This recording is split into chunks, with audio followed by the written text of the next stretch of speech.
Higher secondary হওক বা মেট্ৰিকৰ ছাত্ৰ ছাত্ৰীসকল হওক তেওঁলোকে নজনাকৈ পিছে পিছে তেওঁলোকৰ নম্বৰ কমাবলৈ তেওঁলোকৰ সমস্যা এটা ঘূৰি থাকে আৰু সেই সমস্যাটো হৈছে স্পেলিং মিষ্টেক। আজিৰ ভিডিঅ'টোত আমি সেইটোৱে ডিছকাছ কৰিম যে স্পেলিং মিষ্টেক হ'লে আমাৰ কিমান কিমান নম্বৰ কাটে এক্সামত, আৰু লগতে এই স্পেলিং মিষ্টেক নহ'বলৈ আমি এইকেইদিন কিদৰে আমি প্ৰেক্টিছ কৰিম, কি বস্তু আমি মানে ট্ৰিক্স আমি ইউজ কৰিম স্পেলিং মিষ্টেক নহ'বলৈ, সেই গোটেইখিনি কথা আজিৰ ভিডিঅ'ত ডিছকাছ কৰিব গৈ আছোঁ। তেন্তে ভিডিঅ'টো ষ্টাৰ্ট কৰোঁ। আমি ডিছকাছ কৰি লওঁ যে স্পেলিং মিষ্টেক হ'লে আমাৰ কিমান কিমান নম্বৰ কাটে। এতিয়া এজ পাৰ ৰুল ধৰা 4টা মিষ্টেকত আমাৰ 1 মাৰ্কছকৈ কাটে। আমাৰ যদি 4টা ভুল হয়, ডাঙৰ এটা লং কুৱেশ্যন লিখিছোঁ, তাত স্পেলিং 4টা ভুল হৈছে, তাত আমাৰ কি হয় 1 মাৰ্কছকৈ কাটে। এতিয়া মাৰ্কছ কটাৰ আৰু এটা নিয়ম কি আছে স্পেলিং মিষ্টেক কটাৰ আৰু এটা কি হ'ব পাৰে যে আমাক যদি এটা ৱৰ্ডৰ কুৱেশ্যন এটা সুধিছে, যেনেকৈ মই এটা এক্সাম্পল দিম যে হু ৱাজ লেঞ্চো, সেইটো এনচাৰটো আমাৰ কি হ'ব, লেঞ্চো কি হ'ব, ৱাজ এ ফাৰ্মাৰ। আমি যদি সেই ফাৰ্মাৰ ৱৰ্ডটোৱে যদি ভুলকৈ লিখি দিওঁ তেতিয়া কিন্তু আমাৰ গোটেই 1 মাৰ্কছে কাটি দিব। তো 1 মাৰ্কছৰ 1 লাইনৰ কুৱেশ্যনবিলাকত আমাৰ যদি সেইটো স্পেলিং মিষ্টেক হয় তাত কিন্তু আমাৰ নম্বৰ নিদিয়ে। গতিকে খুব সাৱধান। স্পেলিং মিষ্টেক বহুতে ছাত্ৰ ছাত্ৰীয়ে ধ্যান নিদিয়ে স্পেলিং মিষ্টেকৰ কথা, কিন্তু ডাঙৰ সমস্যা। তোমালোকে যিমান নপঢ়া কিয়, তোমালোকে বহুত লং কুৱেশ্যন পঢ়ি গৈছা, খুব গোটেইখিনি তোমালোকে পঢ়ি গৈছা, কিন্তু পিছত দেখিছা যে নম্বৰ কম, মই ইমান পাব লাগিছিল, মই সিমান নাপালোঁ, গোটেইখিনি মই লিখি থৈ আহিছোঁ। কিন্তু স্পেলিং যদি ভুলকৈ লিখা তোমালোকে এগালমান পঢ়ি গৈ লাভ নাই, কাৰণ মেইন পইণ্টটো তোমালোকৰ উইক হৈ আছে।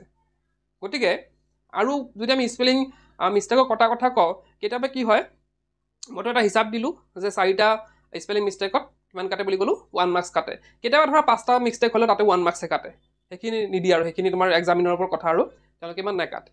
বা কেতিয়াবা কি হয় 3টা মিষ্টেকতো 1 নম্বৰ কাটি দিয়ে। তো সেইটো ইফাল হয়, কেতিয়াবা 3টাতো এটা কাটি দিয়ে, কিন্তু বেছিক ৰুল মতে 4টাত 1 নম্বৰ যায়, আৰু কেতিয়াবা 5টা হ'লেও 1 নম্বৰ কাটি দিব পাৰে, বা 3টা হ'লেও তেওঁলোকে 1 নম্বৰ কাটি দিব পাৰে। গতিকে সেইটো এক্সামিনাৰৰ ওপৰত নিৰ্ভৰ কৰিব। কিন্তু আমি কি কৰিব লাগিব, যে আমি স্পেলিং মিষ্টেক কিদৰে নকৰোঁ সেইখিনি আমি জানিব লাগিব। তো সেইখিনি কথা ক'বলৈ গৈ আছোঁ। এতিয়া চাবা, স্পেলিং মিষ্টেকৰ ক্ষেত্ৰত যিসকল ইংলিছ মিডিয়ামৰ ছাত্ৰ ছাত্ৰী আছে তেওঁলোকৰ স্পেলিং মিষ্টেক হয় আছামিজত, আৰু যিসকল আছামিজ মিডিয়াম ছাত্ৰ ছাত্ৰী আছে তেওঁলোকৰ স্পেলিং মিষ্টেক হয় ইংলিছত। এতিয়া প্ৰথমতে আমি যদি ইংলিছৰ স্পেলিঙৰ কথা কওঁ, আমি কি কৰিব পাৰোঁ যে আমাৰ যোনবিলাক আমি যেতিয়া পঢ়ি গৈ আছোঁ, আমি এতিয়া ৰিভিজন দি আছোঁ, বহুতে ৰিভিজনেই দি আছে লাষ্ট সময়ত, আৰু ৰিভিজন দিওঁতে আমি এটা ৰুল মনত ৰাখিব লাগিব যে আমি ৰিভিজন দিম, লগতে আমি স্পেলিংবিলাক চাই যাম। এটা লং কুৱেশ্যনত বহুত মানে আমি ডিফিকাল্ট তাত ৱৰ্ড নাথাকে, কিছুমান এটা ডিফিকাল্ট ৱৰ্ড থাকে যোনবিলাক হয়তো আমি আগত পোৱা নাই। আগত পোৱা ৱৰ্ডবিলাক আমাৰ খেলিমেলি নালাগে, কিন্তু নতুন ৱৰ্ডবিলাক, ক্ৰিটিকেল ৱৰ্ডবিলাক আমাৰ অলপ খেলিমেলি লাগে স্পেলিং লিখিবলৈ। তো সেইখিনি আমি ৰিভিজন দিওঁতে সেইটো ৰুল আমাৰ মনত ৰাখিব লাগিব যে আমি ৰিভিজন দি আছোঁ, কিন্তু আমি স্পেলিং মিষ্টেকখিনি আমি মাৰ্ক, মানে স্পেলিং যোনবিলাক টান স্পেলিং আছে সেইখিনি আমি মাৰ্ক কৰি যাম। তো তোমালোকে হাইলাইটাৰ লোৱা বা পেঞ্চিল লোৱা, তোমালোকে সেইটো মাৰ্ক কৰি যাবা, আৰু লগে লগে চাবা স্পেলিংখিনি।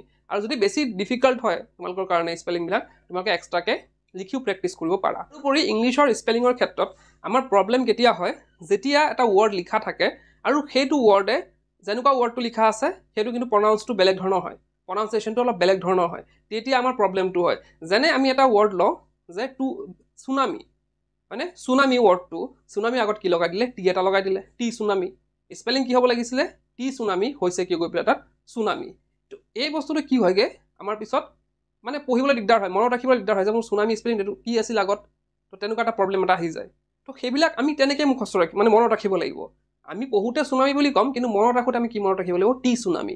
আৰু এটা ৱৰ্ড আমি লওঁ যদি ফিউচাৰ স্পেলিংটো যদি আমি চাওঁ, আমি যদি ভাঙি পঢ়োঁ কেনেকুৱা হ'ব, FUTURE, হয়নে? তো আমি যদি সেইটো ফিউচাৰ স্পেলিংটো আমি যদি মনত ৰাখিব দিগদাৰ হৈছে, আমি এনেকৈ মনত ৰাখিম FUTURE, হ'লে FUTURE। তো শুনিবলৈ অলপ ফানি হ'লেও আমাৰ কিন্তু এইটো স্পেলিং মনত থাকি যাব। সেইকাৰণে তোমালোকে কি কৰিবা, স্পেলিং যদিহে তোমালোকৰ টান লাগিছে মনত ৰাখিবলৈ, তেতিয়া তোমালোকে এনেকৈ ভগাই লৈ পেলাই অলপ ফানি ৱেত মনত ৰাখিব চেষ্টা কৰা, যোনবিলাক টান। কিন্তু প্ৰনাউন্সিয়েশ্যনটো ঠিকে কৰিবা, কিন্তু মনত ৰাখিবলৈ তোমালোকে সেইটো ট্ৰিক্স ল'ব পাৰা। ইয়াৰ পিছতে আহিছোঁ আছামিজৰ স্পেলিঙৰ ক্ষেত্ৰত। আছামিজৰ স্পেলিং ভুল হোৱাৰ মেইন ৰিজনটো হৈছে, বেছিভাগ ক'ত ভুল হয়, হচৈকাৰ দীৰ্ঘইকাৰ, হচৌকাৰ দীৰ্ঘৌকাৰ, সেইবিলাকত ভুল হয়। এতিয়া এটা বস্তু চাবা তোমালোকৰ, হৰ্ষও দীৰ্ঘও, হৰ্ষ মানে কি সৰু, আৰু দীৰ্ঘ মানে হৈছে দীঘল। সেইটো ডিফাৰেঞ্চটো যদি আমি উলিয়াব পাৰোঁ তেতিয়াহ'লে আমাৰ স্পেলিং মিষ্টেক বহুত গুণে কমি যাব। এতিয়া যদি আমি এটা স্পেলিং লওঁ নীতি, এইটো স্পেলিঙত চাবা তোমালোকে প্ৰথমটো কি হ'ল দীৰ্ঘ ই ইউজ হ'ল, তাৰপিছতো কি হ'ল হৰ্ষ ই ইউজ হ'ল। এতিয়া স্পেলিং কৰোঁতে আমি অলপ সাৱধান হ'ব লাগিব। আমি যদি ইয়াতে নীতি বুলি কৈ থওঁ তেতিয়া নহ'ব। আমি পঢ়োঁতে তেনেকৈ পঢ়িছোঁ, নীতি বুলি পঢ়িছোঁ, নীতি। এই নীতি বুলি পঢ়াৰ কাৰণে আমাৰ কি হৈছে স্পেলিং মিষ্টেক হৈ গৈছে।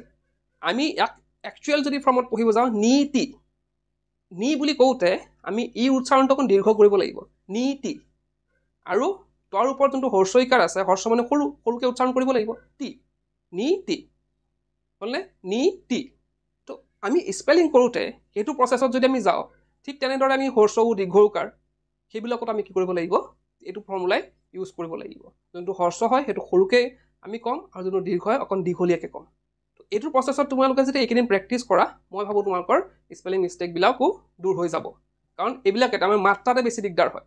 আৰু বহুতো ছাত্ৰ ছাত্ৰী সেইটো এটা কৰা দেখা যায়, সেইটো মিষ্টেক তোমালোকে নকৰিবা, যে বহুতে কি কৰে কেতিয়াবা কনফিউজ হৈ যায় যে এইটোত হৰ্ষইকাৰ হ'ব নে দীৰ্ঘইকাৰ হ'ব। তেওঁলোকে কি কৰে গৈ পেলাই এটা হেৰিতে এটা মানে বৰ্ণমালাটা কি কৰে তেওঁলোকে আকাৰ হৰ্ষইকাৰো দি আহে দীৰ্ঘইকাৰো দি থৈ আহে।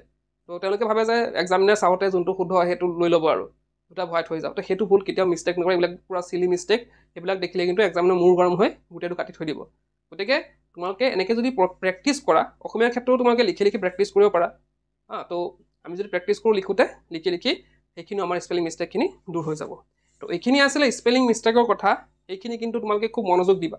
এইকেইদিন এক্সামৰ আকৌ বেছি দিন নাই এইবিলাক চাবলৈ, কিন্তু সেইখিনি আমাৰ এক্সামত গৈ মনত পৰিব যে মোৰ এইটো স্পেলিং কি আছিল, সেইটো স্পেলিং কি আছিল। এতিয়া হয়তো তোমালোকে পঢ়ি গৈ আছা, বহুতে কোনো অসুবিধা পোৱা নাই, কিন্তু এক্সামত যেতিয়া লিখিব ধৰিবা তেতিয়া মনত পৰিব এইটো স্পেলিং কি আছিলে। লগৰজনৰ হয়তো সুধিব মন যাব যে এইটো স্পেলিং কি আছিলোঁ, বহুতে সোধে তেনেকৈ। গতিকে সেইটো কাম নকৰিবা। এইকেইদিন যদি ভালদৰে প্ৰেক্টিছ কৰা স্পেলিং মিষ্টেকৰ পৰা হাত সাৰিব পাৰিবা।